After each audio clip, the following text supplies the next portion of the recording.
Hello everyone, welcome to కథల సవ్వడి.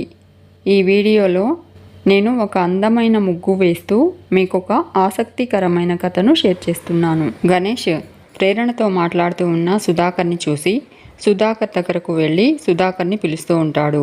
సుధాకర్ గణేష్ని చూసి కంగారు పడతాడు. గణేష్, ఏం చేస్తున్నావు సుధా? అంత దగ్గరగా వాళ్ళతో ఏం చెప్తున్నావు అని అడుగుతాడు. సుధాకర్, వీళ్ళని కోర్టుకు తీసుకెళ్ళాలి కదా, ఆ విషయం చెప్తున్నాను అంటాడు. గణేష్, వాళ్ళ మీద నువ్వు బాగా సింపతి చూపిస్తున్నావు అంటాడు. సుధాకర్, వీళ్ళు చైన్ స్నాచింగ్ బ్యాచ్ సార్, వీళ్ళ మీద నాకు సింపతి ఏంటి అంటాడు. అంటే మీరు నన్ను అనుమానిస్తున్నారా సార్ అంటాడు. సుధా అంటే ఎవరు? మీ నమ్మిన బంటు సార్. గణ అంటే ఎవరు సార్? సే గణ అంటే నాకు అంటూ చెప్పబోతూ ఉంటే గణేష్ ఆపమని చెప్పి ఫార్మాలిటీస్ అన్నీ ఫినిష్ చేశావా అని అడిగి ఫైల్ సుధాకర్కి ఇచ్చి పీపీ గారికి ఇవ్వు అంటాడు. సుధాకర్, వీళ్ళని కోర్టుకు నేనే తీసుకెళ్ళనా అని అడుగుతాడు. గణేష్, నేను తీసుకెళ్తాలే అంటాడు. సుధాకర్ అలాగే అంటూ ప్రేరణ సిద్ధార్థ్ వైపు చూసి చైన్ స్నాచింగ్ బ్యాచ్ మీరు అంటూ మిమ్మల్ని మా గణా సార్ వదిలినా నేను మాత్రం మిమ్మల్ని వదిలిపెట్టను, గుర్తుంచుకోండి అని చెప్పి గణేష్ని చూసి నవ్వుకుంటూ వెళ్ళిపోతాడు.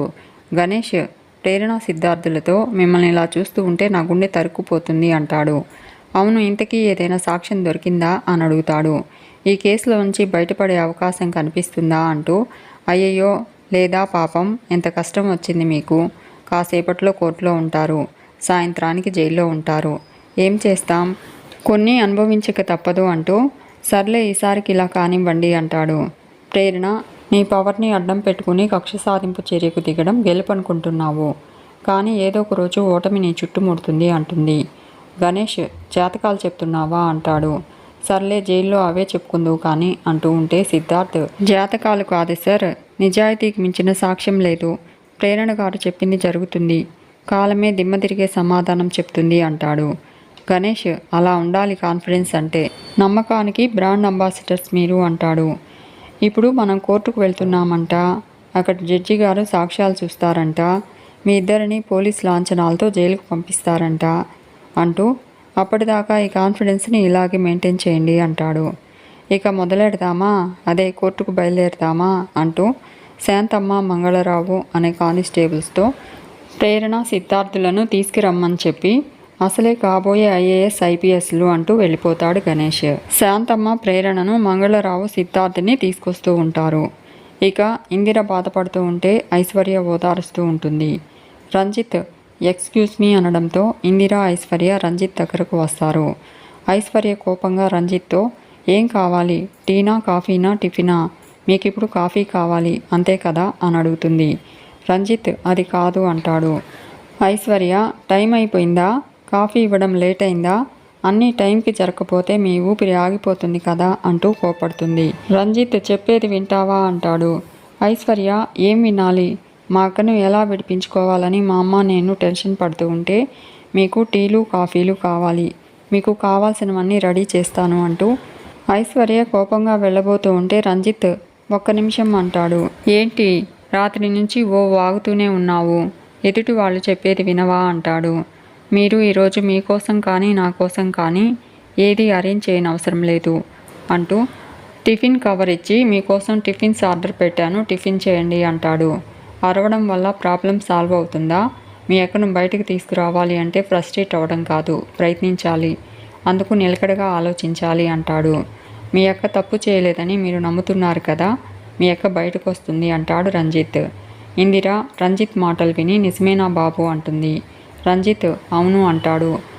ఇందిరతో మీరెవరైనా లాయర్ని కలిశారా అని అడుగుతాడు. ఇందిర లేదు బాబు, నాకెవరో తెలియదు అంటుంది. రంజిత్ లాయర్ విజిటింగ్ కార్డ్ ఇందిరకు ఇచ్చి ఆ అడ్రస్కి వెళ్ళి లాయర్ని కలిసి జరిగింది చెప్పండి, నేను మాట్లాడాను, మీకేం భయం లేదు అంటాడు. మీరు టిఫిన్ చేసి లాయర్తో కోర్టుకు రండి, నేను మీ చిన్నమ్మాయి బయటికి వెళ్ళొస్తాము అంటాడు. ఐశ్వర్య ఎక్కడికి అని అడుగుతుంది. రంజిత్, మీ సమస్య ఎక్కడ మొదలైందో అక్కడికే వెళ్ళాలి అంటాడు. ఇందిర, మీకు రుణపడిపోతాం బాబు, మీరు నా కూతుర్ని బయటికి తీసుకొస్తే మీ పేరు చెప్పుకుంటాం బాబు అంటుంది. రంజిత్, ముందు మీరు టిఫిన్ చేసి లాయర్ని కలవండి అంటాడు. ఐశ్వర్యను తనతో రమ్మని చెప్పి బయలుదేరుతాడు రంజిత్. ఇక రంజిత్, ఐశ్వర్య విశ్వనాథ్ ఇంటికి కారులో వస్తారు. రంజిత్ ఐశ్వర్యతో, ఏంటి ఇక్కడికి తీసుకొచ్చావు అంటాడు. ఐశ్వర్య మీరే కదా సమస్య ఎక్కడ మొదలైందో అక్కడి నుంచే నరుకు రావాలి అన్నారు అంటుంది. రంజిత్ మర్చిపోవడంతో ఐశ్వర్య బాబో ఇదేం టార్చరా దేవుడా అనుకుంటూ అదే ఓనర్ గారు మా అక్క సిద్ధు గారు ఒక కేసులో ఇరుక్కున్నారు కదా, ఇప్పుడు పోలీస్ స్టేషన్లో ఉన్నారు అంటుంది. రంజిత్ రైట్ అంటూ ఈరోజు వాళ్ళిద్దరినీ కోర్టుకు తీసుకెళ్తారు కదా అంటాడు. ఐశ్వర్య అవును అంటుంది. ఇక్కడ ఏదైనా ఆధారం దొరుకుతుందని ఇక్కడికి తీసుకొచ్చారు అంటుంది ఐశ్వర్య. రంజిత్ మీ అక్క సిద్ధు ఇక్కడే కోచింగ్ తీసుకుంటున్నారా అని అడుగుతాడు. ఈ ఇల్లు నీకెలా తెలుసు అని అడుగుతూ ఉంటే ఐశ్వర్య లాస్ట్ టైం మీరు ఇక్కడికి వచ్చారు, మీతో పాటు నేను కూడా వచ్చాను. ఈ ఇంట్లో ఒక పెద్ద ఆయన ఉంటారు, ఆయనతో మీరు గొడవ కూడా పడ్డారు అంటుంది ఐశ్వర్య. రంజిత్ అవునా అంటాడు. ఐశ్వర్య అవును అంటూ కానీ ఇప్పుడు ఇక్కడికి తీసుకొచ్చింది నేను కాదు మీరే అంటుంది. రంజిత్ అప్పుడు నువ్వు నాతో ఎందుకు వచ్చావు అని అడుగుతాడు. ఐశ్వర్య ఇప్పుడు అదంతా చెప్పే టైం లేదు సార్, మా అక్కను కాపాడుకోవాలి ప్లీజ్ సార్, మనం కోర్టుకు వెళ్ళాలి, అదైనా గుర్తుపెట్టుకోండి అంటుంది. రంజిత్ ఐశ్వర్య విశ్వనాథ్ ఇంట్లోకి వెళ్తారు. విశ్వనాథ్ హాల్లో సోఫాలో కూర్చుని ఉంటాడు. ఐశ్వర్య నమస్తే సార్ అంటూ విశ్వనాథ్ని విష్ చేస్తుంది. విశ్వనాథ్ ఐశ్వర్య పక్కనే ఉన్న రంజిత్ని చూసి కోపంగా లేచి నిలబడి ఎందుకు వచ్చావు అంటాడు. ఐశ్వర్య కోపడికండి సార్, మీ మధ్య గొడవేంటో నాకు తెలియదు కానీ మీకు ఒక విషయం చెప్పాలి సార్ అంటుంది. విశ్వనాథ్ ఏంటది అని అడుగుతాడు. ఐశ్వర్య మీ దగ్గర కోచింగ్ తీసుకుంటున్న ప్రేరణ మా అక్క సార్ అంటుంది. ఇప్పుడు మా అక్క సిద్ధు గారు ఆ కేసులో ఇరుక్కున్నారు సార్ అంటూ జరిగిన విషయం చెప్తుంది ఐశ్వర్య. విశ్వనాథ్ ఇదంతా ఏదో కుట్రలా ఉంది అంటాడు. నిన్న వాళ్ళిద్దరూ నా ఇంట్లోనే ఉన్నారు, ఎగ్జామ్ రాశారు, అలాంటిది వాళ్ళు నేరం చేయడం ఏమిటి, ఎక్కడో ఏదో తప్పు జరిగింది అంటాడు విశ్వనాథ్.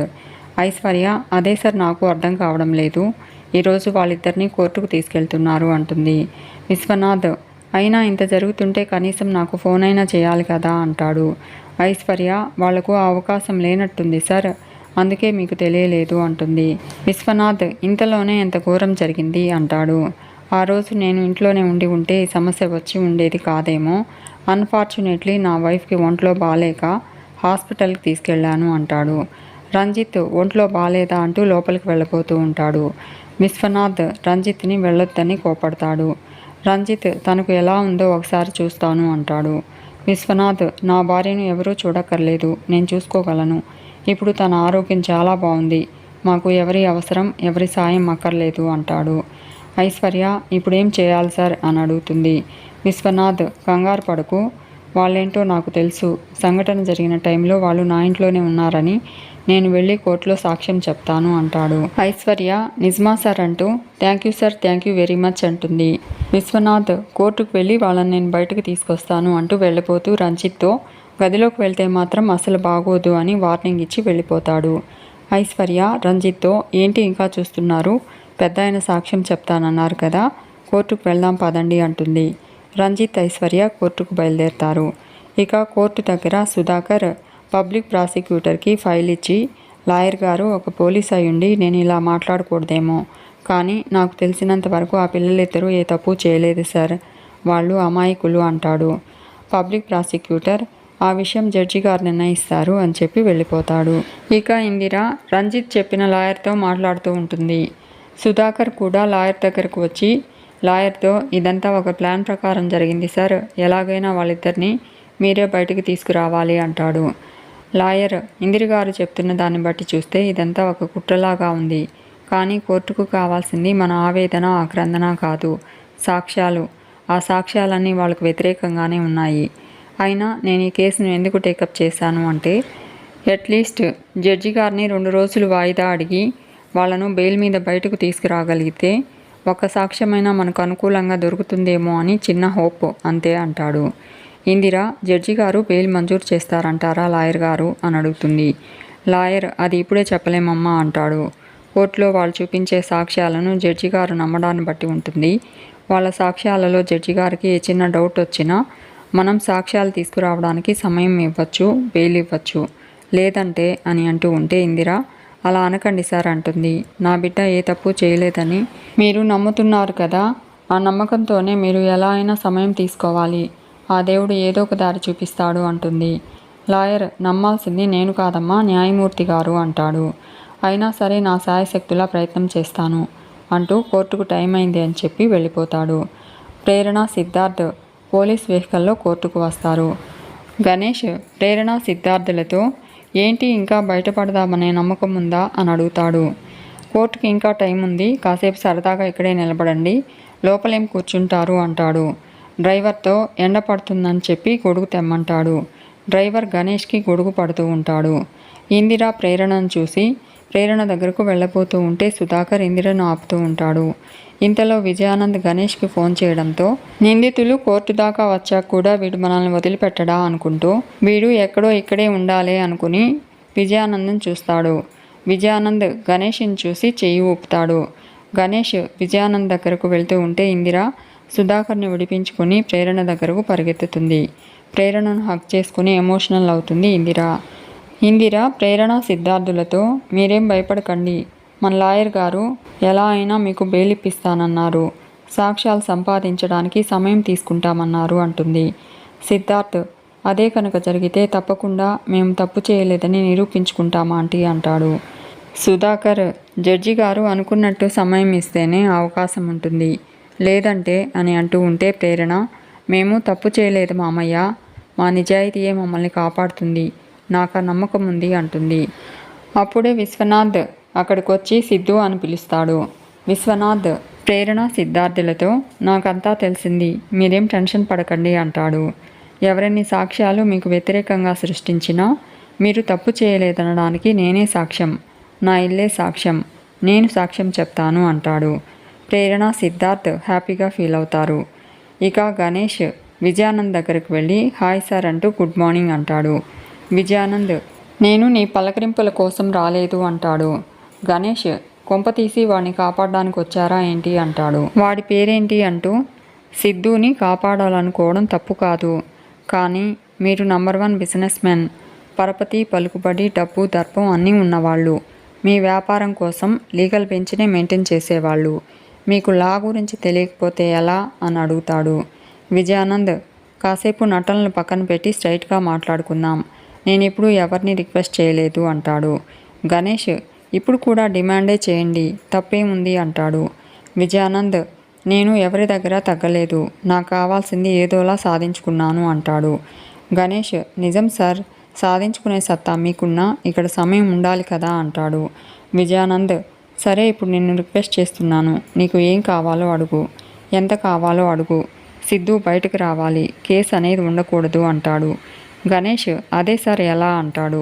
విజయానంద్ నువ్వు అనుకుంటే ఆపేయగలవు అంటాడు. అందుకు ఏం కావాలో అడుగు, ఏమడిగినా నేను కాదన్ను, చెప్పుగానా అంటాడు. గణేష్ వాడి కోసం మీరు ఏమైనా చేయగలరని నాకు బాగా అర్థమైంది, కానీ కొన్నింటిని అసలు కొనలేరు సార్, జరిగిన అవమానాలకు, పోయిన పరువుకి విలువ కట్టలేరు, మీకు వాడు బయటికి రావడం అవసరం, కానీ తప్పు చేసిన వాడికి శిక్ష వేయడం చట్టానికి అవసరం అంటాడు. విజయానంద్ ఒకసారి ఆలోచించుగానా ప్లీజ్ అంటాడు. గణేష్ సారీ సార్, మిమ్మల్ని చూస్తుంటే నాకు చాలా బాధగా ఉంది, జాలేస్తుంది కూడా అంటాడు. కానీ ఫైల్ సబ్మిట్ అయిపోయింది సార్ అంటూ ఉంటే విజయానంద్ అంటే ఇంత రిక్వెస్ట్ చేసినా నువ్వు ఏమీ చేయలేనంటావా అని అడుగుతాడు.